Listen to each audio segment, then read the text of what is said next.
Selamat malam Bapak, maaf mengganggu. Nama saya Agnes Nirmalasari Betogending. Saya mahasiswa Sosiologi semester 7, kelas A, NIM 17030300045. Di dalam video ini saya akan menjelaskan mengenai buku yang sudah saya review dengan judul Kelas, Kontrol, dan Kode. Menurut pemahaman saya dari buku yang telah saya baca dan review, saya akan menjelaskan satu persatu mengenai judul buku tersebut. Yang pertama, kelas. Yang dimaksud di sini adalah kelas sosial. Di dalam buku tersebut, kelas sosial merupakan suatu tingkatan atau perbedaan strata dalam suatu kehidupan masyarakat atau suatu kelompok manusia berdasarkan stratifikasi sosial. Dalam kelas sosial ini ada 3 jenis, yakni kelas menengah atas, kelas di atas atau biasa disebut dengan kelas borjuis. Kelas borjuis di sini adalah kelas kepemilikan modal atau orang-orang yang berkuasa atau orang-orang yang berkapitalis. Dan yang kedua, kelas menengah. Dan yang ketiga, kelas bawah atau yang disebut dengan kelas proletar atau kelas pekerja atau buruh. Yang berikut mengenai kode.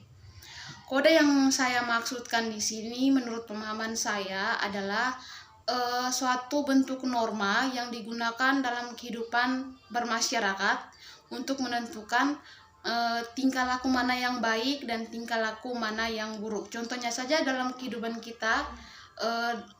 kita sehari dalam masyarakat, kita menggunakan kode etika.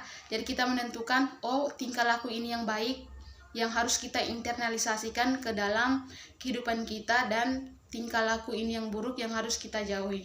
Yang berikut, kontrol. Dalam kehidupan berinteraksi dalam bermasyarakat, kita menggunakan kontrol sosial karena kita menjadikan kontrol sosial tersebut sebagai pedoman dalam kehidupan dengan individu dengan kelompok dengan kelompok lainnya. Karena kontrol sosial ini akan membawa kita dan membawa kita supaya tidak terjadinya ketimpangan sosial. Selain itu, dalam buku ini ada 4 bab yang harus saya jelaskan.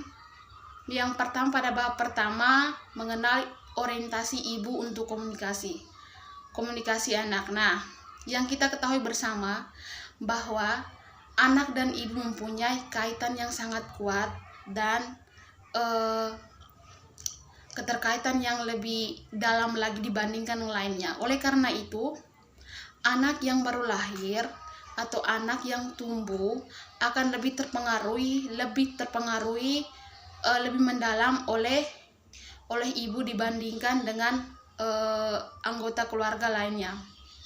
Oleh karena itu, perilaku, tingkah laku, dan bahasa dan tutur kata yang dikeluarkan oleh ibu akan lebih dimengerti oleh anak, lebih dipahami lagi oleh anak dibandingkan dengan yang lainnya. Selain oleh ibu, ada juga yang mempengaruhi tingkat komunikasi anak tersebut, yakni lingkungan. Jadi di sini ibu dan lingkungan saling berkaitan untuk mempengaruhi tingkat komunikasi anak tersebut. Yang kedua, pada poin yang kedua ini saya menjelaskan mengenai perbedaan kelas sosial dalam referensi bahasa untuk sosialisasi. Nah, yang kita tahu bersama bahwa sosialisasi merupakan suatu penanaman nilai yang baik dalam kehidupan sehari-hari agar anak tersebut dapat bertumbuh dan berkembang dengan baik berdasarkan norma yang berlaku dalam masyarakat setempat tersebut.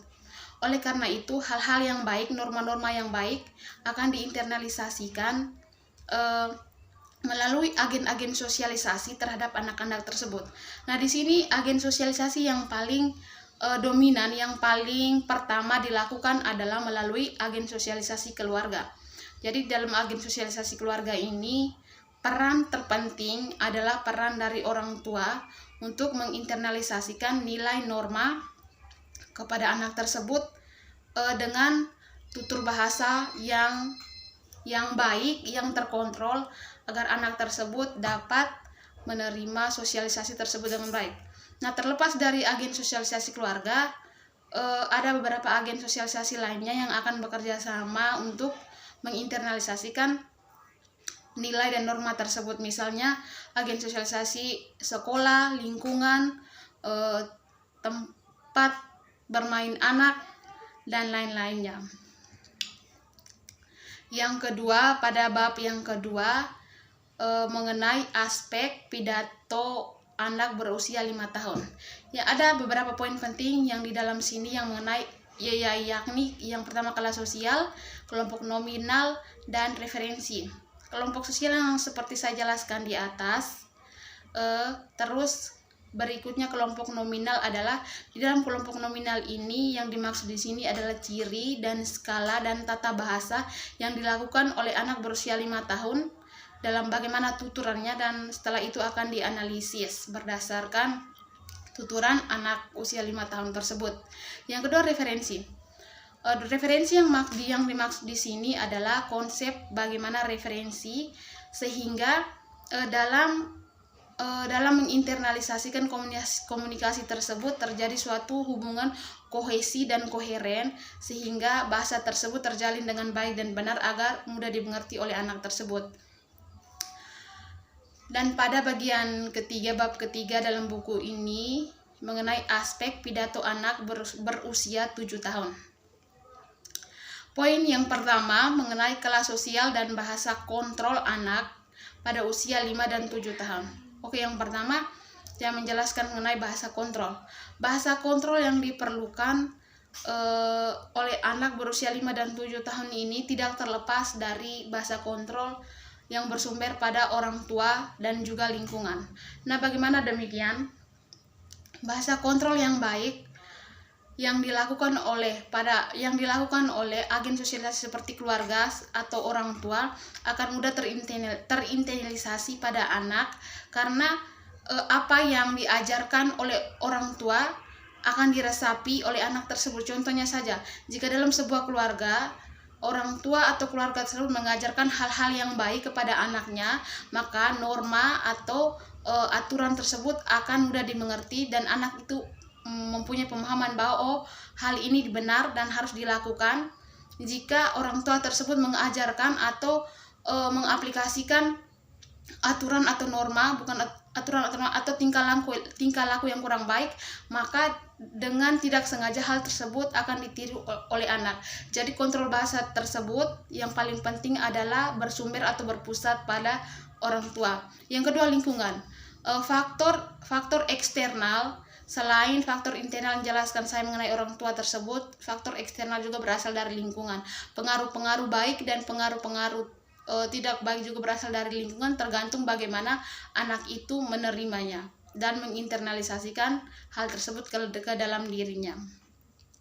Yang berikut pada bab ketiga, dua masalah teoritis yang akan dibahas dalam buku ini. Yang pertama mengenai kode. Kode seperti yang sudah saya jelaskan di atas, kode merupakan suatu aturan atau norma yang dipakai masyarakat sekitar untuk menentukan bahwa tingkah laku sekelompok masyarakat itu benar atau salah. Contohnya saja dalam sebuah masyarakat, dalam sebuah kehidupan ada sebuah isu-isu atau problem sosial seperti masalah pencurian. Nah, masalah pencurian ini kan yang kita tahu bersama bahwa masalah pencurian adalah masalah yang tidak baik, tingkah laku yang tidak baik. Maka dalam kehidupan berinteraksi tersebut kita memerlukan suatu kode. Di dalam kode tersebut kan ada norma yang mengaturnya sehingga kita mengetahui bahwa masalah atau problem sosial pencurian itu seharusnya ditiadakan, jangan diinternalisasikan terhadap anak-anak kita, karena masalah pencurian tersebut merupakan masalah yang harus ditiadakan karena dapat merugikan kehidupan sosial dalam kehidupan masyarakat yang saling berinteraksi dalam suatu tempat. Yang kedua mengenai dialek sosial. Nah, dialek sosial yang dimaksud di sini merupakan variasi yang digunakan oleh kalangan tertentu dalam masyarakat atau dalam tatanan hubungan sosial. Contohnya saja dialek remaja. Dalam kehidupan sehari-hari ada pergaulan orang dewasa, pergaulan remaja, pergaulan anak-anak. Dan dalam pergaulan, contohnya saja dialek remaja, dan dalam pergaulan dialek remaja tersebut ada dialek remaja. Nah, dialek remaja contohnya saja kita bergaul dengan sesama remaja dan bagaimana kita menggunakan pola bahasa dan tutur bahasa yang biasa kita gunakan dalam sekelompok teman remaja kita. Hal itu sangat berpengaruh pada masalah-masalah teoritis yang dibahas dalam buku tersebut. Oke, sekian dari saya, selamat malam.